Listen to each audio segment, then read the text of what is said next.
Hello Ram Ram. तो finally Australia ने तोड़ दिया मेलबर्न का घमंड, क्योंकि जिस मैदान पे हम 12 साल से एक भी मैच नहीं हारे थे उस मैदान पे हमारी टीम हार चुकी है। और प्रेस कॉन्फ्रेंस में रोहित भाई ये ना बोल दे कि 12 साल में एक बात अलाउ है। तो देखो 5वें दिन का खेल जब शुरू हुआ तो फिर एक बार लायन और बोलन बैटिंग करने के लिए आए। मानो लग रहा था ऑस्ट्रेलिया डिक्लेयर के मूड में ही नहीं है। तो उनके स्कोर में और 6 रन जोड़ने के बाद बुमराह ने लायन को आउट कर दिया। तो ऑस्ट्रेलिया 234 पे ऑल आउट हो गया और इंडिया के सामने 340 का एक टारगेट रखा। तो ये टारगेट को पीछा करने जब रोहित और जयसवाल बैटिंग करने आए तो तभी लग गया था कि इंडिया जीतने के लिए नहीं, मैच ड्रॉ करने के लिए खेल रहा है। और देखो रोहित शर्मा अच्छे बल्लेबाजी कर रहे थे और टीम इंडिया ने 16 ओवर तक मैच को खींच लिया था, जहाँ पे इंडिया ने एक भी विकेट नहीं गंवाया था। लेकिन जब रोहित शर्मा अपना पहला एग्रेसिव शॉट खेलने गए तो वो आउट हो गए और उसी ओवर में के राहुल भी बिना खाता खोले चलते बने। तो जब इंडिया दिक्कत में आ गया था तो हम सबका भरोसा किंग कोहली के ऊपर था, जो कि फिर एक बार फ्लॉप रहे और फिर एक बार आउटसाइड ऑफ स्टंप के गेंद को छेड़ते हुए वो आउट हुए। तो विराट भाई कितनी बार इस तरह से आउट हो गए। तो लास्ट तक आते आते इंडिया का स्कोर था 33 पे 3 विकेट। तो यहाँ से इंडिया को जीतने के लिए चाहिए थे 307 रन, ऑस्ट्रेलिया को चाहिए थे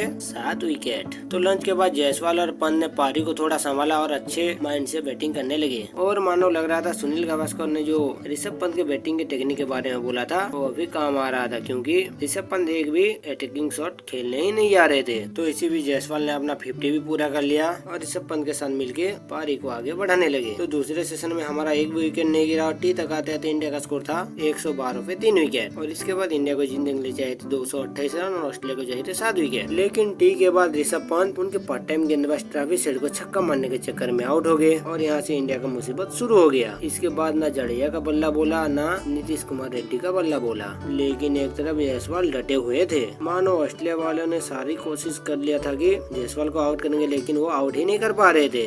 बीच में तो स्टार्क ने सिराज का टोटका भी अपनाया था गिल्लियां बदल के, लेकिन जायसवाल ने फिर बदल के रख दिया। किसी भी तरह जायसवाल को आउट नहीं कर पाए तो आखिर में उन्होंने चीटिंग भी कर लिया, क्योंकि देखो पैट कमिंस के एक बॉल जायसवाल के बल्ले और ग्लव्स के पास से गुजरा, जहाँ पे ऑस्ट्रेलिया वालों ने रिव्यू किया लेकिन अंपायर नॉट आउट दिया। इसके बाद डिसीजन थर्ड अंपायर के पास गया तो अल्ट्रा एज में कोई हलचल दिखाई नहीं दे रहा था। तो ग्लव्स के बाद जो डिफ्लेक्शन दिखाई दिया बॉल में, उसको देख के थर्ड अंपायर ने आउट दे दिया। जिसके बाद मेलबर्न में जो भी दर्शक थे सब ऑस्ट्रेलिया को चीटर चीटर कह के पुकारने लगे, क्योंकि देखो जहाँ पे थर्ड अंपायर के पास पक्का सबूत नहीं था कि जायसवाल आउट है तो वो ऑनफील्ड अंपायर के डिसीजन में जाना चाहिए कि ये नॉट आउट था। तो जायसवाल 84 रन बना के आउट हो गए और इसके बाद इंडिया ज्यादातर बैटिंग नहीं कर पाया और 155 पे ऑल आउट हो गया और ऑस्ट्रेलिया ने 184 रन से ये मैच भी जीत के सीरीज में 2-1 से आगे चले गए हैं। और इसके बाद तो WTC फाइनल में पहुंचने का भी मौका थोड़ा कम हो गया है। तो मिलते हैं नेक्स्ट। अच्छा लगे तो लाइक शेयर एंड सब्सक्राइब कर देना।